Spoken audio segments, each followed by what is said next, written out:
pastor local. Amém, Jesus. Glória a Deus. Amém, povo de Deus. Sente glorificando o nome do Senhor. Glória a Deus. Que Deus continue abençoando esse ministério, irmão. Coisa linda. Como é bom servir a Jesus, né? A maior alegria que eu tenho aqui nesta noite. Eu estava aqui meditando.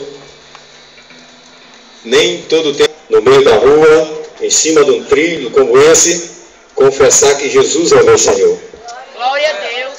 Porque eu já participei, antes de entregar a minha vida a Jesus 100%, de festa menor do que essa. E eu tinha que ir com 38 da cintura. Já saí de casa pensando em matar um ou dois, se não desse certo a festa. Morri em São Paulo um tempo e tinha dia que eu atirava nos... Hoje eu tenho certeza que eu ando com um anjo do lado. Aleluia. Que não tem 38 coroas como ele. Amém?